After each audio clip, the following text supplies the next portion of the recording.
Halo guys, kembali lagi bersama saya Bagas Putra Pamungkas di podcast Jurnalis Nuansa. Kali ini saya bersama seseorang yang sangat hebat di Universitas Saputra, yaitu Bang Dimas Suherlan. Tepuk tangan dulu dong teman-teman.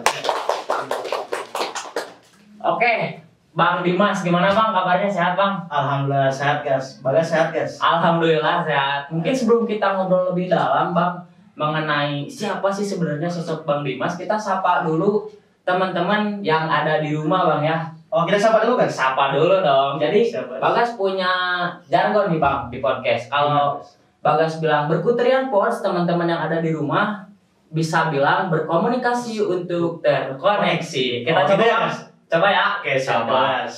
Berkuterian pods, berkomunikasi untuk terkoneksi. Oke.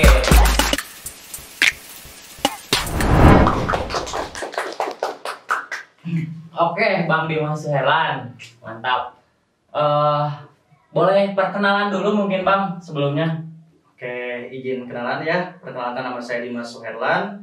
Alamat saya dari Kampung Tegal Bulet, khususnya Jampang Kulon ya. Teman-teman untuk Jampang Kulon. Teman-teman dari Jampang. Ini Dimas Suherlan.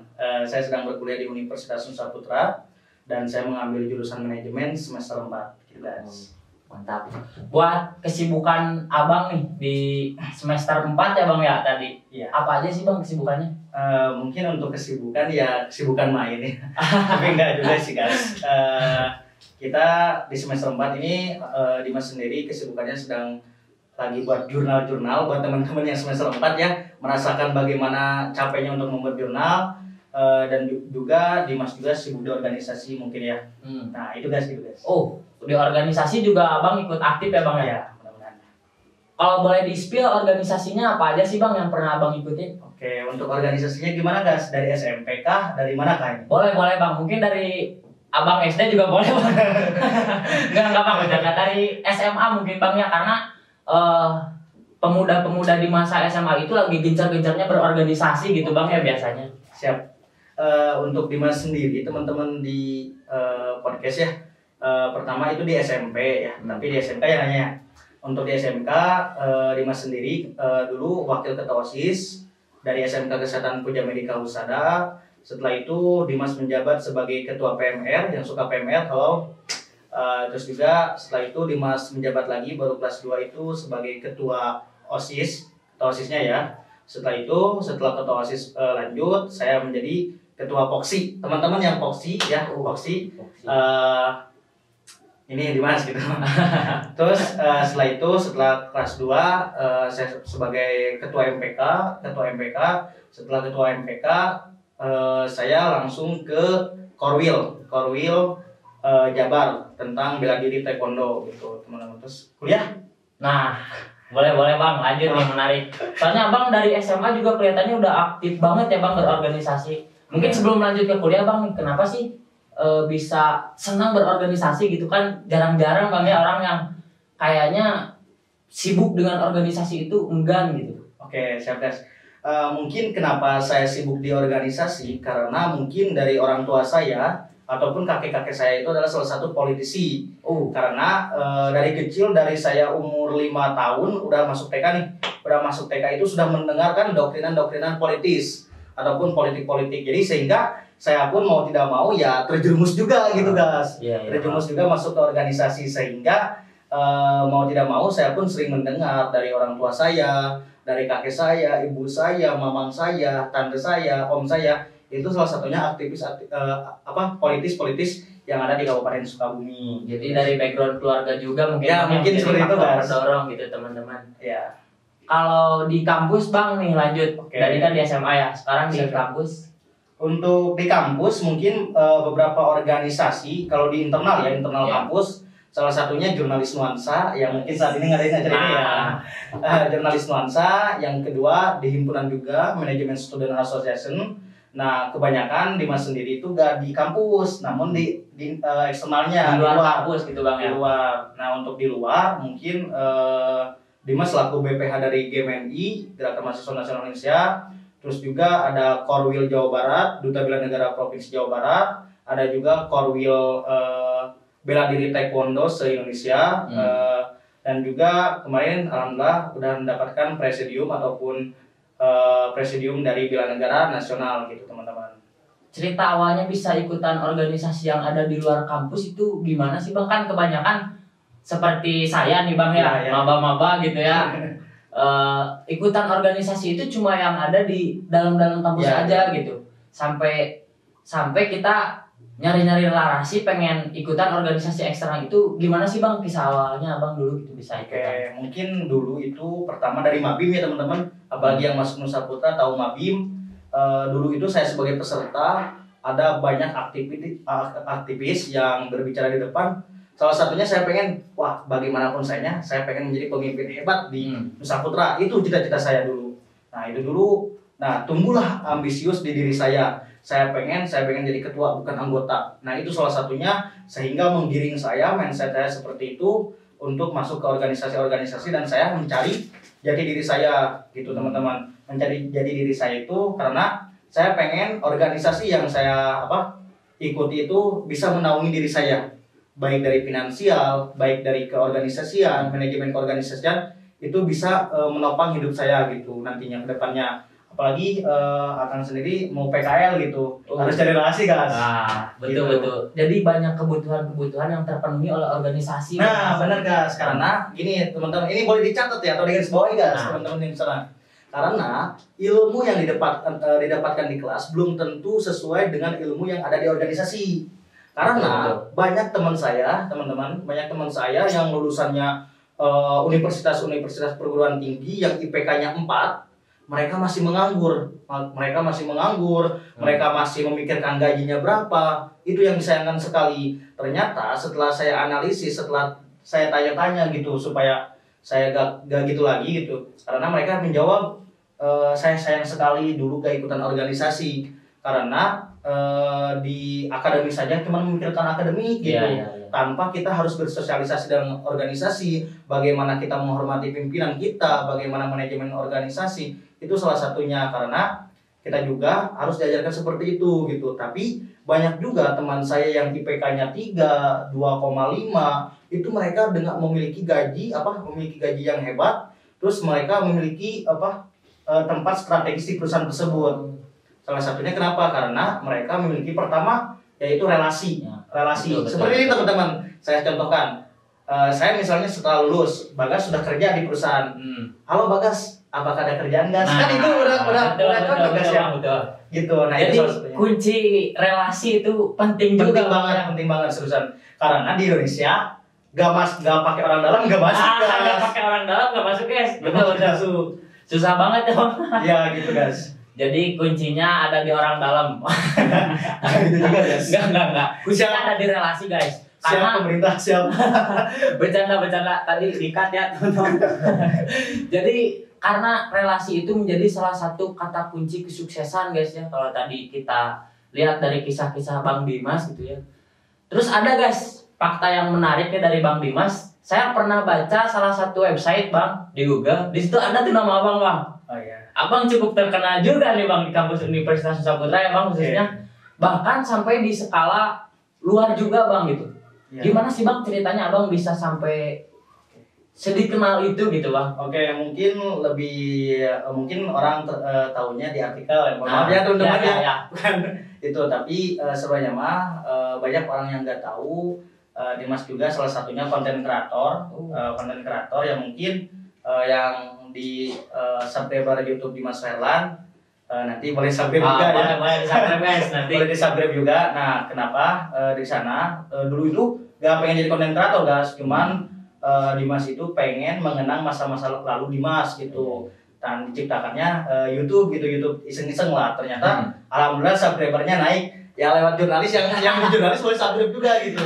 Boleh lewat dari jurnalis lah, lewat dari 1.000 luar biasa Bang. Jadi terus setelah itu ikutan kegiatan event, di mana event tersebut banyak juga salah satunya event dari kayak lomba atlet. Dulu sebelum saya masuk ke sini itu adalah salah satunya atlet, sehingga mungkin yang tadi Bagas katakan bisa membacanya karena mungkin salah satu atlet tersebut, terus juga ikut kegiatan event-event yang lainnya gitu. Gitu guys. Yang paling berkesan Bang di organisasi luar maupun internal kampus itu apa Bang? Oke, untuk berkesannya ya mungkin semua organisasi yang teman-teman ataupun saya pribadi semuanya berkesan. Tapi kata orang Sunda mah langket, pancet dan cingket. Nah, Di mana komitmen dan tanggung jawab itu harus ada. Karena mendapatkan sesuatu itu mudah, ya. Tapi untuk mempertahankan itu yang susah, ya. Misalnya gini, untuk mendapatkan juara 1 itu mudah, tapi untuk mempertahankan karena setiap ketika di puncak itu pasti ada yang merebutkannya. iya, iya. Gitu. Banyak orang yang bersaing Bang ya. Iya, benar. Menyingkirkan, mungkin bukan menyingkirkan, menggantikan. Iya, menggantikan kita. Nah, itu yang paling berkesan juga. Terus di organisasi juga kita dituntut bukan untuk mencari enaknya. Karena ketika kita mencari enaknya, kita gak ada treble ataupun tantangan, itu gak akan apa-apa gitu, gak akan berefek samping. Iya. Namun ketika kita memiliki tantangan ataupun rintangan, kita pun bisa beradaptasi di sana gitu. Bagaimana tekanan dan sebagainya. Betul. Gitu, guys. Bagas pernah baca salah satu buku Bang, judulnya tuh Menjadi Pemimpin Masa Depan Dimulai dari Kampus. Di sana ada teori motivasi tuh Bang. Terus itu ada seseorang yang ngeluarin di buku tersebut, katanya kata kunci sukses itu besarnya kemauan dan meningkatnya kemampuan itu tergantung kepada motivasinya. Menarik nih, Bagas lihat Bang Dimas kan berorganisasi itu dimulai dari SMP Bang ya, kalau dari tadi. Kalau di SMP. Sama juga Bang ya di Duta Bela Negara. Kalau boleh tahu program dari Duta Bela Negara itu apa aja sih Bang? Program Duta Bela Negara mungkin teman-teman juga pasti sudah lihat ya, yang sudah follow. Duta Bela Negara ini salah satunya menanamkan cinta tanah air melalui apa? Pertama kayak sosialisasi ke SMK, SMP dan sebagainya untuk menanamkan cinta tanah air. Dan juga Duta Bela Negara ini sering mengadakan live session bersama orang-orang hebat khususnya di Jawa Barat yang kemarin sudah mendatangkan kayak komponen cadangan dari TNI. Dan mungkin mudah-mudahan ya guys ya, di bulan-bulan ini kita mendatangkan Bapak Ridwan Kamil Pak. Mohon untuk datang ya Pak ya. Amin. Mudah-mudahan kami bisa duduk bersama saya guys di sini. Oke, langsung. Gitu guys. Nanti mungkin di live IG nantinya gitu. Itu guys. Cukup menarik Bang. Mungkin sangat menarik lah kisah perjalanan Abang untuk berorganisasi Bang ya, dari mulai SMP, SMA gitu, sampai pada titik saat ini. Perasaan yang Abang rasakan apa sih Bang? Oke, untuk perasaan mungkin saya pernah di satu titik. Pertama itu ada beberapa titik yang mungkin menurut saya itu sangat sangat terpuruk juga. Satu terpuruk, kedua ada juga mungkin di titik jenuh juga saya. Di titik jenuh saya karena apa sih yang harus saya capai lagi, apa sih yang harus saya kejar lagi, sehingga saya menjadikan timbulnya hati ambisius. Itu yang menjadikan kekurangan saya, sehingga kurangnya waktu dengan keluarga. Jujur saya pribadi pun guys, kalau saya bercerita buat teman-teman juga, saya belum pernah pulang selama 2 tahun gitu ya, 2 tahun ke belakang. Lebaran saya di mana ya, di kosan atau di teman gitu. Itu yang menjadikan kesalahan juga bagi saya, sehingga saya pun belum pernah pulang gitu ke rumah. Itu yang menjadikan penyesalan bagi saya, yang menjadikan penyesalan sehingga saya kurang ketemu dengan keluarga. Bahkan ketika pernah saya kejadian dari 3 tahun kan saya dari sejak SD itu sudah di luar dari Tegal Bulegas. Dulu itu di SD udah di Jampang Kulon, SMP udah di pesantren, SMK masih di sini, lalu kuliah pun masih merantau juga. Nah di sana juga saya mengalami ketika pulang ada keluarga saya yang menyapa itu menyapa kepada saya tidak tahu gitu. Nah itu yang menjadikan penyesalan bagi saya. Pernah mengatakan, Kang Dimas, Abang gimana Bang? Karena di orang tua itu sering manggilnya Bang Dim atau Adim gitu. Itu siapa nih? Itu yang menjadikan penyesalan bagi saya. Saya meraih prestasi banyak, tapi saya kurang waktunya dengan keluarga gitu. Itu yang menjadikan kesan yang paling terburuk bagi saya gitu. Mungkin keluarga di rumah juga turut bangga Bang dengan Abang saat ini yang mudah-mudahan. Tapi kejadian tadi menarik tuh Bang, ketemu sama saudara sampai gak kena gitu Bang, saking jarang ketemunya mungkin gitu, Bang ya. Ya gitu. Karena apa? Karena ya itu karena waktu saya pulang jarang gitu, karena saya sibuk organisasi, saya dulu ambisius kata saya juga mengejar karir. Nah itu yang menjadikan saya pun lupa dengan keluarga saya, padahal keluarga saya yang selalu menyupport apapun itu. Karena bagusnya kedua orang tua saya itu, lakukanlah hal yang kamu suka dan jauhilah larangan-larangan yang membuat menyesatkanmu gitu. Nah itu yang pesan saya sering menjadikan saya seperti ini gitu, yang sering gugup gitu. Tapi itu kurangnya waktu dengan keluarga itu salah satunya. Jadi buat teman-teman yang ada di rumah, Dimas juga bisa mengingatkan, tapi Dimas pun susah untuk melaksanakan. Satunya yaitu dimanapun kalian sukses itu adalah berkat mereka, dan jangan lupa pulang gitu. Ya gitu. Jadi sejauh apapun kalian melangkah, tempat pulang kalian adalah rumah teman-teman. Tapi menarik nih dari Abang, mungkin banyak juga Bang orang yang punya pengalaman yang sama seperti Abang, jadi anak rantau gitu Bang, jarang ketemu sama orang tua. Yang menarik dari Abang tuh cara menghadapi atau cara mengatasinya Bang, kayak gimana sih? Mungkin bisa jadi motivasi juga buat teman-teman yang ada di rumah. Oke, mungkin untuk motivasi buat teman-teman yang anak rantau ya, apalagi di Nusa Tenggara itu banyak juga dari kulturnya, banyak juga dari luar Pulau Jawa. Mungkin salah satu metode yang saya lakukan itu adalah teman-teman, mungkin saya kan kosan sendiri, saya sering mematikan lampu si kosan tersebut, lalu buat lilin. Nah di sana saya berkaca juga, saya sering merenungkan diri untuk merenungkan apa sih yang saya kejar. Nah itu salah satu metodenya. Terus saya pernah keterpurukan sehingga keterpurukan saya ini menjadikan mental batin bagi saya, sehingga saya melakukan healing yang mana 1 minggu saya di Gunung Gede tanpa siapapun itu, saya diam di sana, kita berbaur dengan alam. Nah itu salah satu sendirian Bang ya mengobati itu gitu. Mungkin yang sahabat pendaki gunung Wanadri dari Bandung, siap, respect itu gas, mungkin gas. Mantap, luar biasa ya teman-teman, banyak pelajaran yang bisa diambil pada obrolan kali ini. Mungkin ini juga bisa jadi inspirasi, motivasi buat teman-teman yang ada di rumah ya Bang ya. Mungkin ada beberapa pesan Bang yang ingin disampaikan kepada teman-teman yang ada di rumah. Oke, mungkin karena saya duta bela negara, mungkin saya pengen menanamkan cinta tanah air terhadap teman-teman. Mungkin para pendahulu kita, pahlawan kita berjuang menggunakan bambu runcing. Namun kita sebagai kaum muda, buatlah hal yang berbaik ataupun bisa memajukan Indonesia ini. Nah, buat teman-teman juga, kesuksesan kawan ini bukan diraih oleh sendiri, namun banyak orang yang terlibat di kesuksesan kamu. Karena pesan terakhir saya, sukses itu tidak ada batasan. Karena sukses itu bisa mewujudkan apa yang dicita-citakan oleh orang tua teman-teman. Gitu ya.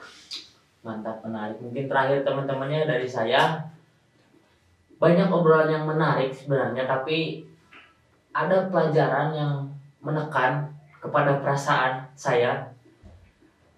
Buat teman-teman mahasiswa dari manapun kalian berada, mungkin khususnya yang dari Universitas Nusa Putra, teman-teman bisa menjadikan obrolan kali ini sebagai pelajaran ya, bahwa sejauh apapun kalian melangkah, tadi tempat pulang kalian adalah rumah, dan kalian pergi bukan untuk menghilang, tapi untuk berjuang lalu pulang. Terima kasih Bang. Oke, mantap. Sehat selalu Bang. Siap guys. Terima kasih teman-teman Barkuterian yang ada di rumah telah setia bersama kami di sini.